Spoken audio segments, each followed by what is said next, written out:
ایک دفعہ کا ذکر ہے کہ بہت دور کسی ملک میں فضا نام کی ایک پری رہتی تھی جو دانتوں والی پری کے نام سے مشہور تھی، کیونکہ یہ بچوں کے دانت جمع کرتی اور بدلے میں ان کو ایک چمکدار سکہ یا کوئی تحفہ پیش کرتی تھی جس سے بچے خوش ہو جاتے تھے، اور اس کا مقصد ہی بچوں کو خوش کرنا تھا۔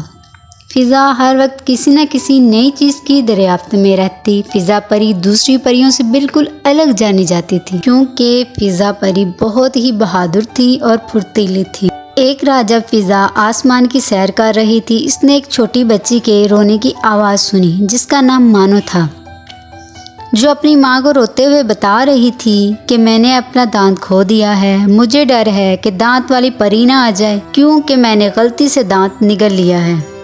اب نہ تو میرا نیا دانت آئے گا اور نہ ہی مجھے کوئی تحفہ ملے گا۔ مانو کے چہرے پر آنسو بہہ رہے تھے۔ اس کی ماں نے کہا کہ تم پریشان نہ ہو، تمہارا نیا دانت بھی نکل آئے گا اور تحفہ بھی ملے گا۔ فضا پری یہ ساری باتیں سن رہی تھی۔ اسی وقت وہ چلی گئی اور کسی نئے اور بہترین تحفے کی تلاش کرنے لگی۔ جیسے ہی فضا پری ایک اچھے تحفے کی تلاش میں نکلی، وہ ایک تاریک، گھنے اور ڈراؤنے جنگل میں جا پہنچی۔ اس نے اندر رہنے والی مخلوق کی عجیب و غریب کہانیاں سن رکھی تھی، لیکن فضا خوف زدہ نہیں تھی۔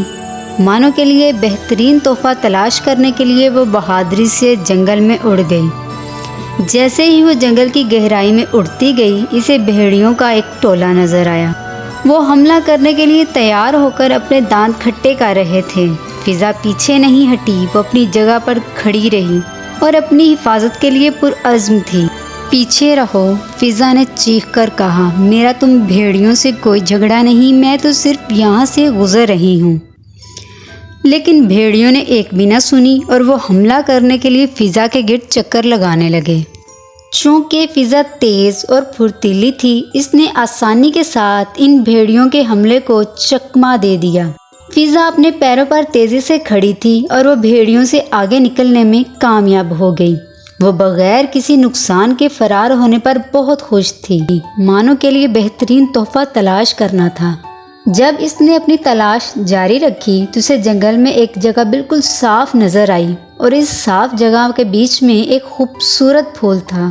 اس کی پتیاں چاند کی روشنی میں چمک رہی تھیں۔ اس نے احتیاط سے یہ پھول توڑا اور واپس مانو کے بیڈ روم میں چلی گئی۔ جب فضا بیڈ روم میں پہنچی تو مانو سو رہی تھی۔ اس نے پھول کو مانو کے تکیے کے نیچے آرام سے رکھ دیا اور سرگوشی میں اسے ایک خاص پیغام دیا۔ ڈیئر مانو، میں جانتی ہوں کہ تمہارا دانت کھو گیا ہے، لیکن اس کا مطلب یہ نہیں کہ تم اب کوئی خاص دعوت نہیں لے سکتی یا کوئی تحفہ نہیں لوگی۔ یہ پھول صرف تمہارے لیے ہے اور تمہارے لیے اچھی قسمت اور خوشی لائے گا۔ اگلی صبح مانو نیند سے اٹھی اور اپنے تکیے کے نیچے ایک خوبصورت پھول دیکھا۔ وہ بہت خوش ہوئی اور جانتی تھی کہ فضا بہت بہادر پڑی ہے، یہ اسی نے ہی رکھا ہوگا۔ اس دن کے بعد فضا پوری زمین میں سب سے زیادہ بہادر دانتوں کی پری کے طور پر جانے لگی۔ وہ اور بھی بہت سے ایڈونچرز کرتی رہتی اور ہر جگہ بچوں کے لیے خوشی اور مسرت لاتی رہی۔